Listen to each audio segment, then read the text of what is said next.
পূর্ব মেদিনীপুরে একটি স্কুলে ডামি শিক্ষক, স্কুলে শিক্ষক আসেনি না, দীর্ঘদিন ধরে তিনি অনুপস্থিত। তার বদলে ভগবানখালী প্রাথমিক বিদ্যালয় পূর্ব মেদিনীপুরের, সেখানে অনুপস্থিত শিক্ষক, ইনি ডামি শিক্ষক।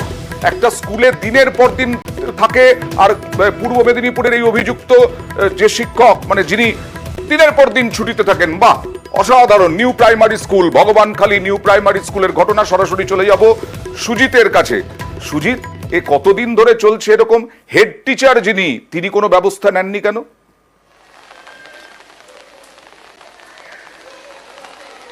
কেন ব্যবস্থা নেননি, নজরদারি ছিল না কেন, এইসব প্রশ্ন উঠছে। স্বাভাবিক প্রশ্ন, কারণ 2014 সালে চাকরিতে জয়েন করার পর 2019 থেকে 2019 সাল থেকে ডামি শিক্ষক রেখেছেন, এবং ডামি শিক্ষক কিন্তু নিয়মিত 5 বছর ধরে যাচ্ছেন। 2 দিন 4 দিন 2 মাস 4 মাস নয়, বছর গড়িয়ে 5 বছর ধরে এমনটা চলে আসছে। সপ্তাহ 2 হলো জানাজানি হয়েছে কালোঘুষি থেকে। আসলে জানাজানি সম্পর্কে কে হয় সুজিত? দেখো, তিনি একজন শিক্ষিকাকেই রেখেছেন, এবং সেখানে তিনি ডাবি হিসাবে যাচ্ছেন 5 বছর, এবং তার যে যাওয়া তার পরিচিতর মধ্যে পড়ে বলে তিনি পাঠাচ্ছেন, কিন্তু সেটা যেন বেআইনি নয়, বেনিয়ম নয়, এমনটাই মনে করা হচ্ছে। এবং শুধু মনে করা নয়, নিজের সপক্ষে বা নিজেদের সপক্ষে বলছেনও সেসব কথা। দেখি অভিযুক্ত শিক্ষক কি বলছেন। তিনি বলছেন যে এগুলো বেআইনি নয়। দেখুন, না, অভিযোগ সম্পূর্ণ ভিত্তিহীন। সে তো আমার খাতা বলবে, রেকর্ড বলবে। এবং আমি প্রতিনিয়ত ক্লাস করি জেলা পরিষদের মেম্বার হিসাবে। আমি 2023 সাল থেকে, তার আগে তো নয়। জুলাই 1 তারিখ থেকে হঠাৎ অসুস্থতা হওয়ার জন্য দিতে পারিনি। আমি বাই ফোনে বলে দিয়েছিলাম যে আমি অনুপস্থিত থাকবো, আমি আসতে পারছি না। তারপরে আমি যথারীতি মেডিকেল সার্টিফিকেট ওনাকে জমা দিয়েছি, এবং তারপরে মেডিকেলের জন্য আমি অ্যাপ্লিকেশনও করে দিয়েছি। আমি আজকে পেলাম সেই শোকজ নোটিশটা, আজকে পেলাম। আমি যথাযথভাবে উত্তর দেবো। এর শোকজের নোটিশ পেয়েছেন। প্রধান শিক্ষক কি বলছেন একবার দেখি। প্রধান শিক্ষক কি এই অভিযুক্ত শিক্ষককে সমর্থন করছেন? দেখুন তো। না, কোনো ডামি শিক্ষিকা এখানে আসতো না। একজন ভদ্রমহিলা মাঝে সাঝে আসতেন।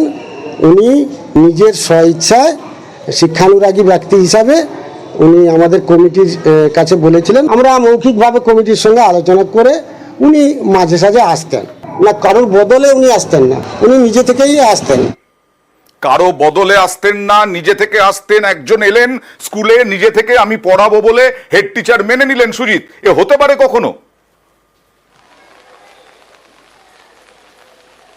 মগের মুল্লুক, মানুষ বলছেন মগের মুল্লুক পেয়েছেন, এবং শেষমেশ চাপে পড়ে শোকজের লেটার দেওয়া হচ্ছে। আসলে এসবকে দেখেও না দেখার ভান করা হচ্ছে, কারণ 2 মাস নয় 4 মাস নয়, যেটা বলছিলাম, তুমিও অবাক হচ্ছ, সবাই অবাক হবে। বছরের পর বছর কি কাণ্ড! পড়ুয়া যারা, তারা পড়ছেন কার কাছে? এর জন্য শিক্ষক হওয়ার জন্য একটা ট্রেনিং থাকে, প্রশিক্ষণ থাকে, সেসব না নিয়ে একজন ইচ্ছে মতো স্কুলে ঢুকে পড়ালেন, এবং সেই পড়া চলছে। বেতন পাচ্ছেন যিনি 14 সালে এখানে জয়েন করেছেন, এবং তিনি নিজের সপক্ষে আজও বলছেন। এই যে প্রধান শিক্ষকের পদক্ষেপ নিয়েও প্রশ্ন তোলা যায়, প্রধান শিক্ষকের অবস্থান নিয়েও প্রশ্ন তোলা যায়। এসআই, স্কুল বিদ্যালয় পরিদর্শক কি বলছেন দেখুন। অ্যাকশন বলতে আমাদের এসআই সাহেব সেখানে এনকোয়ারি করে একটা রিপোর্ট উনি পাঠিয়েছেন। সেই রিপোর্টের পরিপ্রেক্ষিতে আমি একটা শোকজ নোটিশ পাঠিয়েছি হেড টিচারের থ্রু দিয়ে সেই কনসার্ন টিচারকে।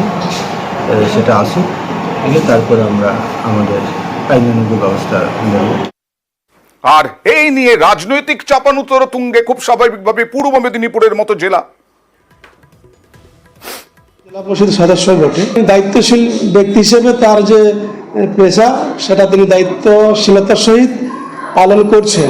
কিন্তু বর্তমানে খোঁজখবর নিলাম যে তিনি বিশেষ ক্ষেত্রে নিজেকে ব্যস্ত হওয়ার কারণে পঠন পাঠনের মান যাতে কোনোভাবে বিঘ্নিত না হয়, পরিপূর্ণ হিসাবে একজন ব্যক্তিতে তিনি শিক্ষকতা বা বিদ্যালয় পরিচালনা করছেন না। সরকারিভাবে বা এটা তো করা কখনোই সম্ভব না, উচিত বলে আমি মনে করি না ব্যক্তিগতভাবে।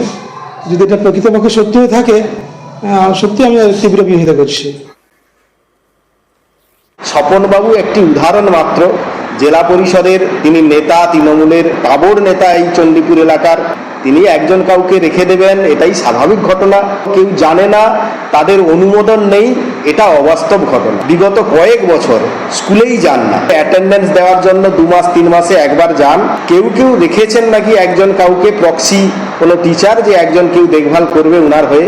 নানান কাজে নাকি ব্যস্ত থাকেন, তাই শিক্ষকতার পেশায় তিনি সময় দিতে পারেন না। অভিভাবকরা যদি সতর্ক হতো তাহলে এ ধরনের ঘটনা ঘটতো না।